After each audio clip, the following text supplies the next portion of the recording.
God, si Tadina auntie.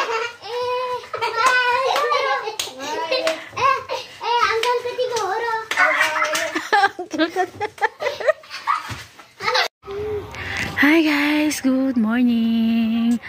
Time check tayo, 9:43 ng morning. Nag-aantay kami ng sundo ni Aren. May music. Ayan yung ano ni Aren. Yun yung maingay guys. Oh. Ano yun siya? Gagawa ng parang kutsun ba na higaan. Pero hindi yung puma, yung parang ito sa atin eh. Yung liso-liso na ilalagay ba sa unan.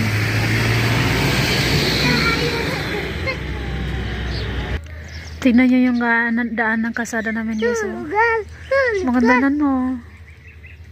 Kahit lupa pa rin yan, maganda at least gumanda siya. Oh. Narinig ko lang din kasi dito kay Boy na isisemento daw to, pero di ko din alam guys. No? Si Boy lang din yun nasabi sa may tindahan.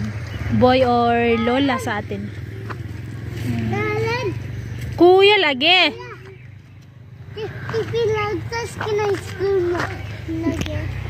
Tanaw daw? Tanaw daw, Ji?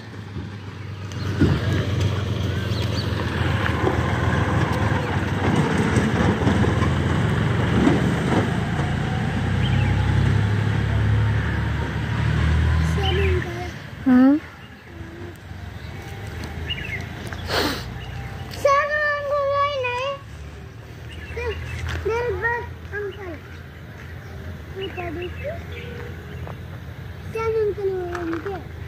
Ayan, tignan nyo yung bahay na to guys. So, kung napahiran lang ulit ito ng lupa, gaganda pa to siya.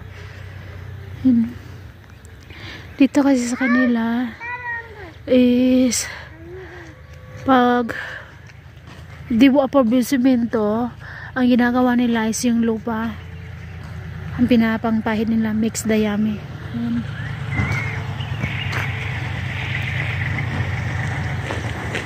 Wala, nasungko na mga tao sa babaw.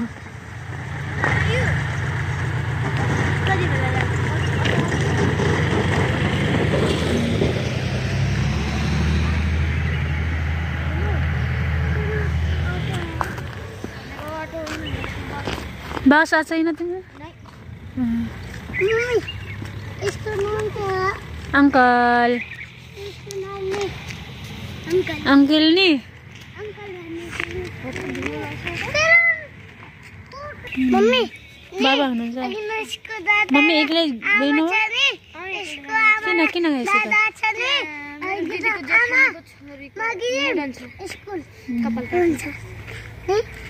Koy lao nun sa. Baba koy la bite sa nun. Ora? Kina ke boyo? Green tabuni ang ilong green, abo green.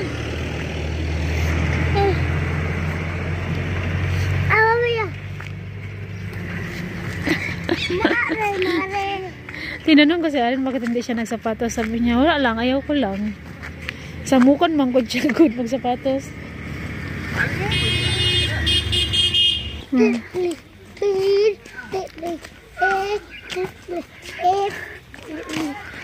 Napakasimple yung buhay namin dito sa village guys. Eh. Pero wow, ayan o. Oh. Daming mais sa tumubo. Oh. 17!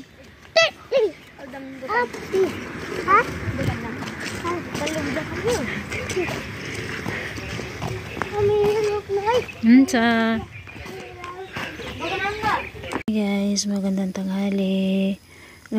Time check tayo guys, 1:12 ng afternoon. Ayan, naglalabat tayo. Yan na yun natapos ko. Tapos ito dito ako nagsasabon. And then ito, may sasabunan pa tayo. Bye! Gusto ko lang sana ipakita sa inyo kanina. Nasaan na yung isang butterfly? Ayan, may dalawang yellow na butterfly na maliliit. Tapos kanina may isang brown na mixed black. Ganun. Malibot-libot lang sila dito. Minsan umabot pa sila dito sa aking taas. Ayan. So, pakita ko rin pala sa inyo guys, yung aking beans. Ayan o, nagbunga na siya o. Pero maliliit pa siya. Ayan o, ayan o. Maliit pa.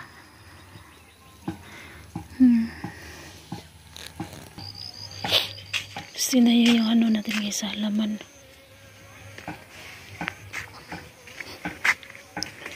Yung rose natin, sobrang ano na, nagbukod na halos lahat yung ano niya.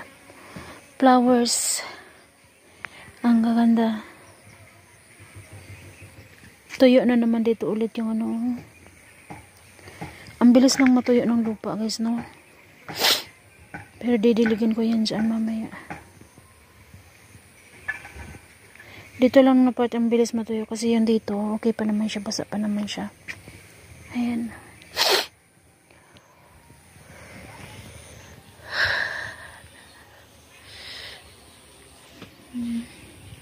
Pinainitan ko rin yung mga unan namin.